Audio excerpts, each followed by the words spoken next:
Good afternoon. Welcome to the panel on real-world value of blockchain in healthcare. So what does it take to produce real-world value? We asked John, Lucas, Krisa, and Mazin to share with us their experience. And their experience because they are early adopters, they are considered pioneers, and they work around the world, so it's not just a US exercise. The clicker is here. Yeah. So to learn more about pragmatic consideration, interdisciplinary considerations of blockchain in healthcare, you may really want to read this article that we published on BHTY in March 2018. We are 9 fellow members of HIMSS Blockchain Task Force. Thank you, Mari, for orchestrating that effort. I was very happy and privileged to lead that effort. One of the significant elements, in addition to being a HIMSS position paper thought leadership on the subject, is that my fellow co-authors are from Intel, Accenture, Blue Cross, Aetna, and others. So this represents really a microcosm of the ecosystem that really has to work together to collaborate in order to be successful in generating real-world market value of blockchain in healthcare. Numbers speak for themselves. To this date, this article was downloaded over 4,800 times from 70 countries and 16 citations. Right? So if you have not read that, highly recommend that you do, and we will drive this conversation in part based on certain kind of assumption hypothesis that we express as ecosystem statement in this article. My take is that 2017 was the year of the shiny object. Blockchain is a shiny object in healthcare, right? One way to look at that from my standpoint is like it's the ideation expedition. Thought leaders went out to the field, to greenfield or sometimes even whitefield, and tried to figure out what can we do, what should we do with blockchain in healthcare. 2018 turned out to be something that feels like a drag race fanfare. Why is that? Because it was the year of the ICO. If you did blockchain in healthcare and you did not do ICO, you were not considered a very serious player. And too often I came across, interested in your perspectives, came across notions that I felt that my audience, people I'm interacting with, they believe that blockchain and crypto are interchangeable. They have to be one, just two different synonymous words.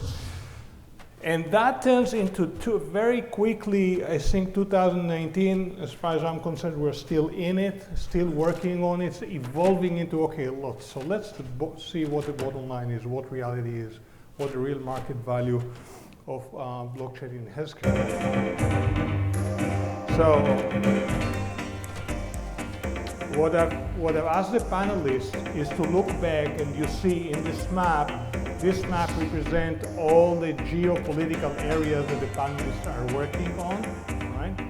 And I've asked them to begin the conversation with 3 questions.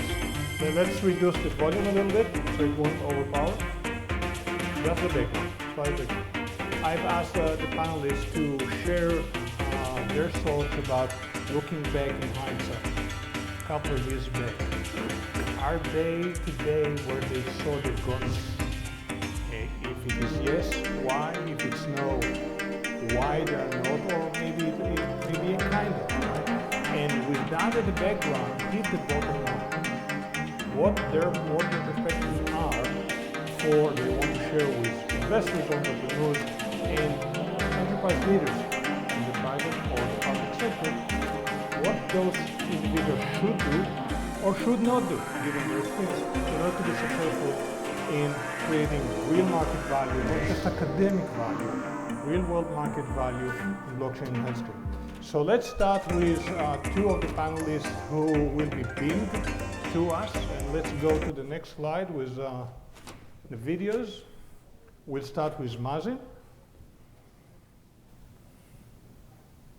And the video is coming up. 2 of our panelists were stuck on the way in their airport, UAE, yesterday, early in the morning, and Krisa was stuck en route to Boston earlier today. So let's go to the next slide, and well, let's click on the first video. Hi, Ron. And that video will be Mazin. Mazin is yet another pioneer. He's working in based in UAE. Here, principal at IQVIA and external advisor to the Dubai Health Authority. I wanted to actually join the conference today in Boston, but my flight got cancelled, unfortunately, and I've been trying my best to jump on another flight to actually be there on time. Unfortunately, I wasn't able to. My answers to your questions about blockchain in healthcare, are we there yet? From my perspective and the team's perspective, I would say kind of. We are working on spreading awareness and obviously looking at the capabilities that we need and technologies that we need to embed in order for blockchain-enabled solution to scale up in this region in healthcare.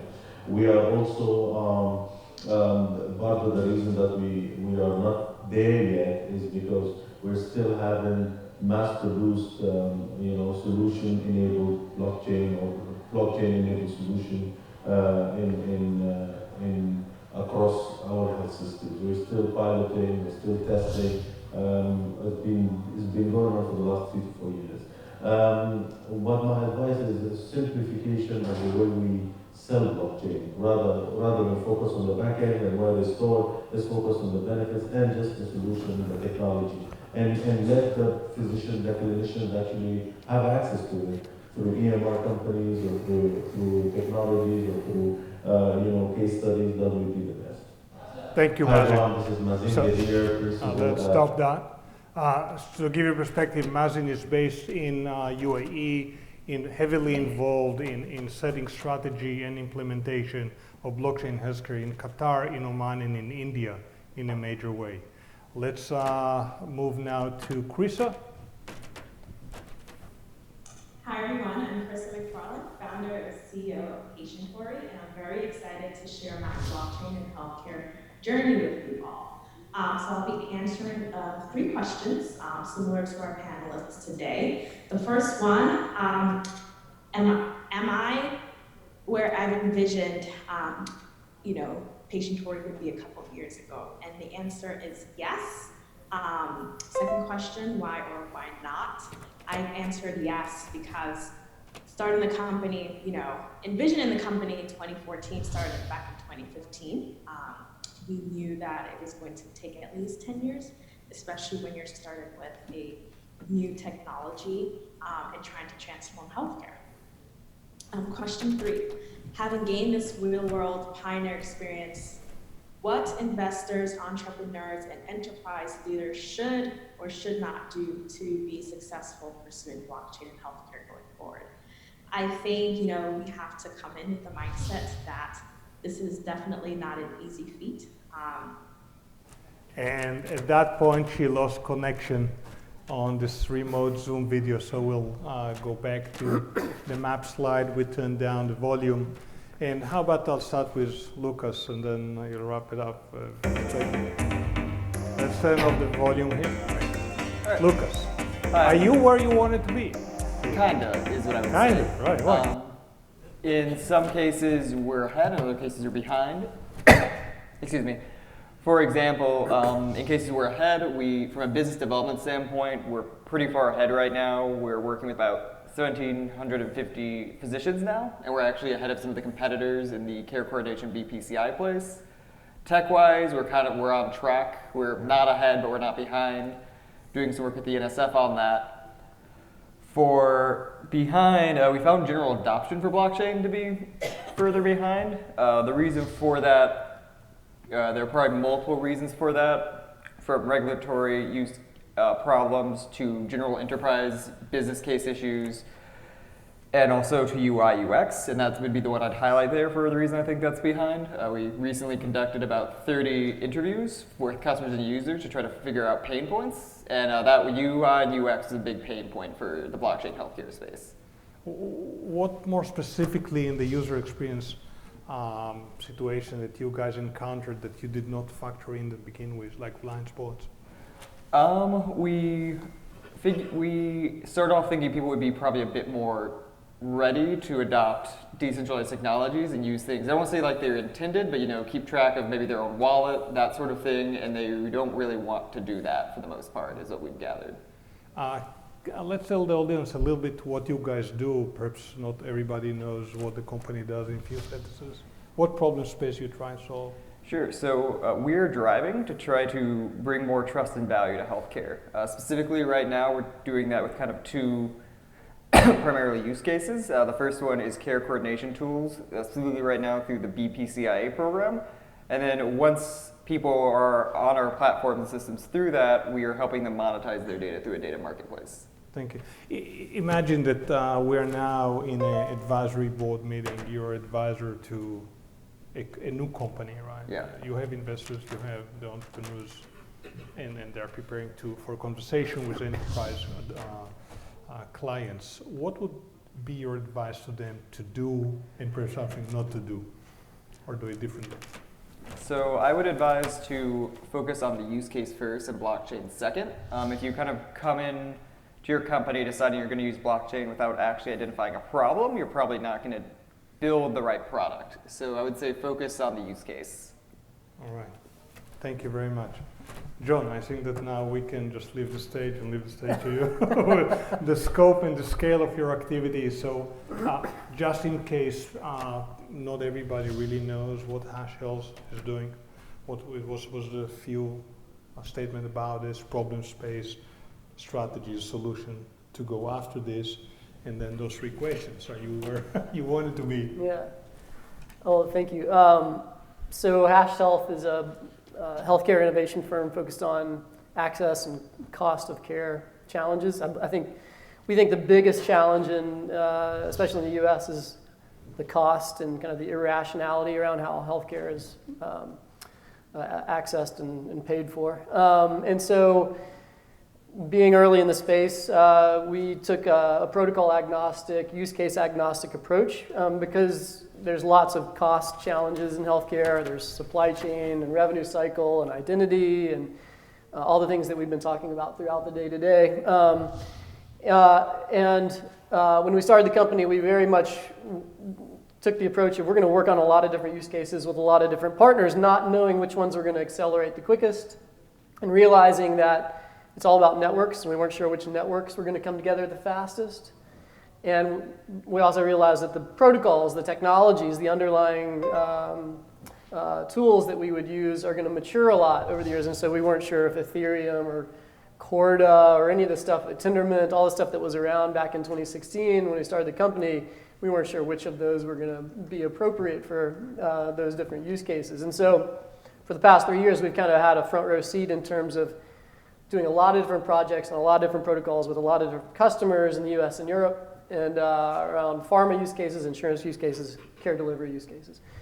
And so we've kind of seen how the technology's matured, seen how certain use cases fit nicely on top of certain technologies. We've experimented with business models, and we've watched the formation of these networks that are now coming together. And so we're a little different in that regard. Most people are kind of aiming at one thing. We're kind of doing a lot of projects, and our goal is to get a lot of experience and product market fit information back from the marketplace so that we can build the right tools to enable the use of these things. And so we've seen a couple different design patterns emerging. One is around these asset exchange. So a data marketplace is an example of what we call an asset exchange. It's a data market. And then the other one is what we call multi-party business process automation, where counterparties or people in a workflow are using a shared source of truth that in healthcare basically collects and services clinical and business information in order to efficiently manage a contract or a workflow process. And so we've seen these design patterns emerge, and we're starting to get a picture of kind of where the real work is happening and what tooling is necessary to bring that to life.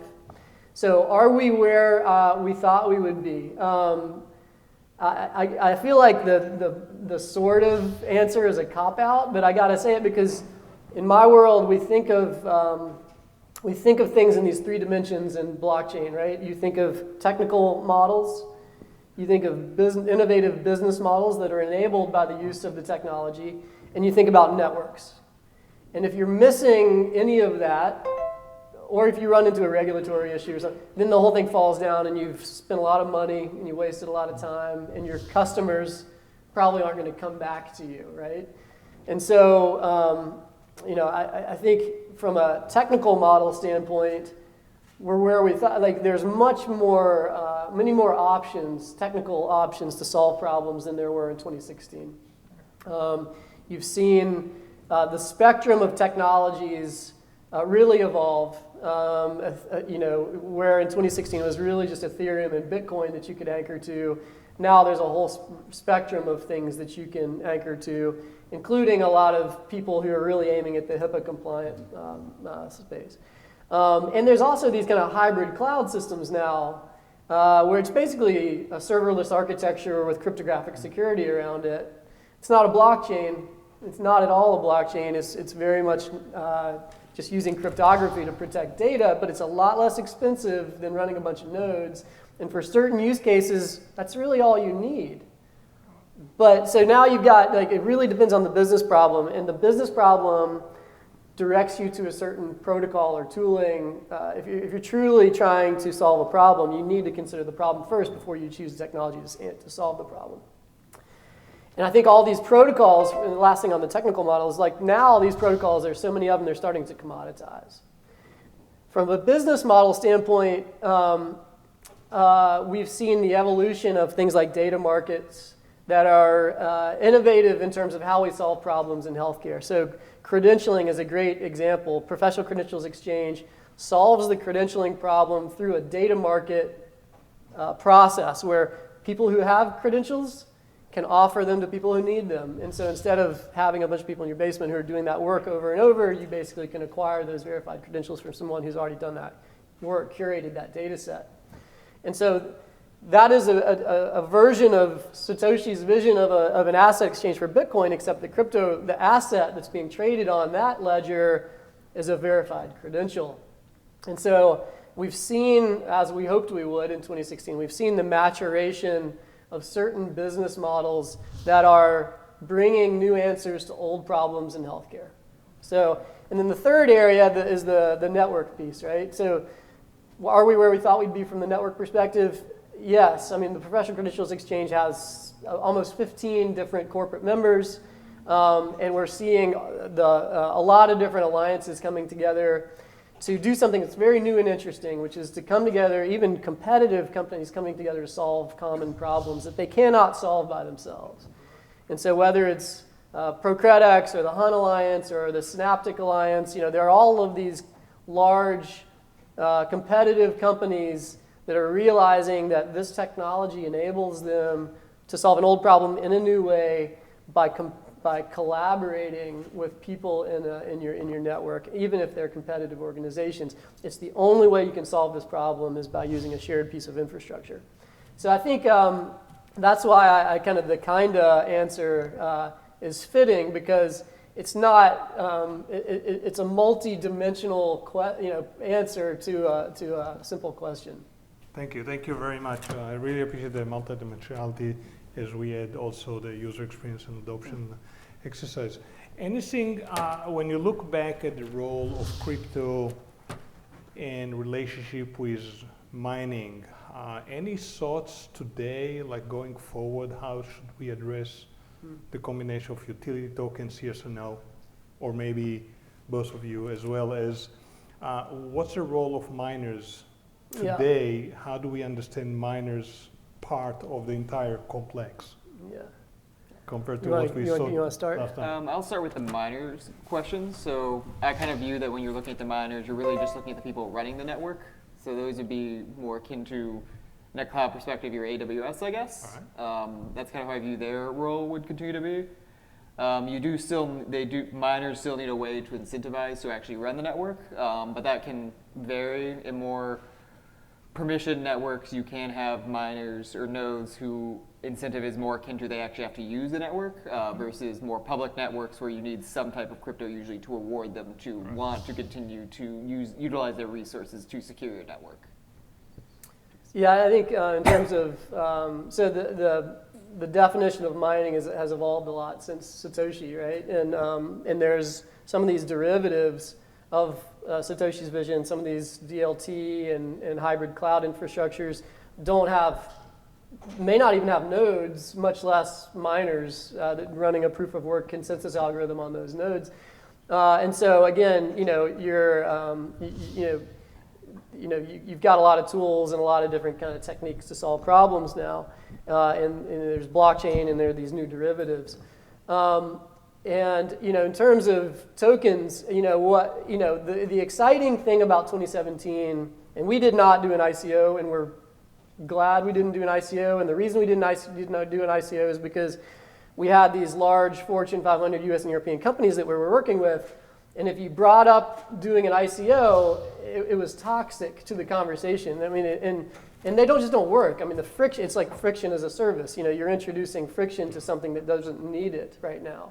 Now, I will say, the exciting thing about ICOs, the promise of ICOs that was never delivered, was network effects. And having a user of a system have a small piece of ownership and an incentive to see the adoption and growth of that system is a remarkable concept that healthcare has never had before. And so I love that vision because that's true disruption. Mm-hmm. Having millions of consumers who are adopting a healthcare application has the potential to change things dramatically. I just think it's not the right time. 2017 was not the right time. I think that will probably resurface in some fashion, but it's not the work that's going on right now. And there's no simple answer to that. It's multidimensional. That's right. That's right. So there are folks in the room who may be interested in that. Vince, if I may call on you. For example, you hear that conversation if this gentleman were now members on your board and you guys were meeting, would that change anything from what you do already now, you and your team already? And I'm talking about direct trust project. Or this fits what you already figured out? And Uli, I will come to you afterwards. Yeah. An evolutionary process, and the tact of taking industry consortium and alliance, of course, isn't new here. We've been focused on not recreating infrastructure that already exists. So the deployment of our nodes and those types of things is being done on top of infrastructure that's already deployed and is already high trust compliant. Yeah. So one of the questions for you too might be, for the deployment, there's a lot of experimentation. Some of our clients are even trying to see if blockchain works or not. It's very early stage in that kind of thing. And when it gets, and there's also some fear, I believe, in hosting your own nodes kind of a service. Are you seeing that in the marketplace? Is it that kind of tentative approach of behavior? Yeah. Yeah, we certainly are seeing a lot of that, and a lot of use cases fall down because you can't bring the network together, and there's a lot of reasons why the network can't come together. One is you can't get through legal and procurement because you're talking about them doing something that their lawyers are totally uncomfortable with, and bringing a cryptocurrency conversation makes it even worse, right? And so there are options where, like Corda, for example, you're not running Corda, you're running nodes, but they're not global broadcasting. And listen, I'm not pushing Corda, but for certain use cases, that concept of peer-to-peer broadcasting, if the data is super sensitive, it makes sense. And if you've got a network that you're trying to stand up, and that these people are physicians' offices, and they just don't. I mean, like they don't want to run a node, and so you're left with like one or two people running nodes. Then why do you have a blockchain? And so there's just, there's these, oftentimes you've got either technical or non-technical reasons why those conversations don't go well. And as an early stage company, we're trying to find the sweet spot between those different pieces and deploy things that can be deployed. And I think that's what has taken so long, right? It's finding that sweet spot between the architecture and the business model and the network. And I would agree with that. And to expand slightly, one issue we had in addition to that was just a lack of general education, because people don't even know what spinning up a node means. We found that they can think it means a wide variety of things, and all of the news from all the way back in 2017 typically means that's a bad spin. So we also have found we have to spend a lot of time educating people to try to understand like what they're actually trying to do and what their actual use case is, because there's just so much misinformation out there. To give you an idea of the scale of the issue, at one point we had a person we were talking to who asked us to actually show them the blockchain because they thought there was an actual chain of blocks somewhere. So there's still a lot of education in the space that has to happen. Okay, would you mind introduce yourself? Who you are? My name is Daniel Hendren. I'm the chief growth officer at NASCO. I used to be the CIO at Blue for 10 years prior to that. When the provider topic, I was going to ask the same question, so that's a great point. So when you get down as you move down the scale and you get to those small niche entities that need to have something on the node, so a provider needs to prove that doctor went to a certain school, that doctor was credentialed, all of those attributes that a provider has that isn't part of a hospital network. I know that seems less and less, but there still are plenty. How do you, where is the tipping point where that becomes, because the biggest problem in healthcare, one of the biggest problems that blockchain would solve is the idea that we could solve this provider demographics issue, right? You've heard about it probably 1,000 times, and it's a very good use case, and it's a challenging one, and I know a lot are tackling it. But when I think about it, I just wonder, how do you get to the point where that individual, let's just call them a mom and pop provider, how do you get those folks on a node? When do we reach the point where that's what's feasible? Yeah. So a little bit, so we're talking about provider identity, and there's basically 3 different approaches to this use case. There's one approach, which is the synaptic approach, which is a data synchronization project. So the blockchain is being used as a data layer where anyone can kind of pay their way and contribute data to a shared, a master data set. And in contributing your data, you learn about how your data is different from everyone else's, and then you go resolve your discrepancies. So that's one. Then you got professional credentials exchange, which is a different business model and a different technical structure. It's a data market, so where people who've gone out and curated that data can offer it for sale to people who need to do that same piece of work, and it's better, faster, cheaper to acquire that from someone who's already got it. That is a different design pattern, a different business model, and a different technical solution that looks like an asset exchange. And then the third area is what we call self-sovereign identity. This is the true blockchain ideal for any kind of identity solution. And it's basically sovereign. Everyone of these companies that basically will allow you to stand up a blockchain where you've got lots and lots of nodes who are all sharing information, and you're selectively exposing that information. And it's the individual that it's self-sovereign. It's the physician who opens and closes the door to that information as they go through their lives, which is a beautiful dream, but it's not really the way the U.S. healthcare works today. So that's an example of something that will probably move faster somewhere outside the U.S., and perhaps with NHS in London. In the U.S., we have a directory problem and a credentialing problem.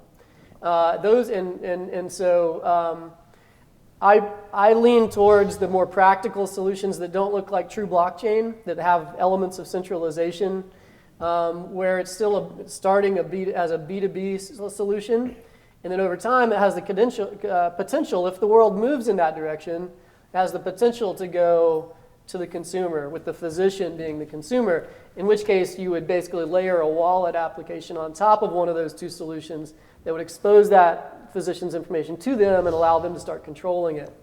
So from my perspective, having done a lot of different versions of this directory project over the last 3 years on different protocols and using different business models, my perspective is solve today's problem in a B2B space where it's comfortable and you've got a good kind of, it's as simple as possible, and then iterate and expand and kind of build a bridge to that self-sovereign future if we go that direction. Yeah.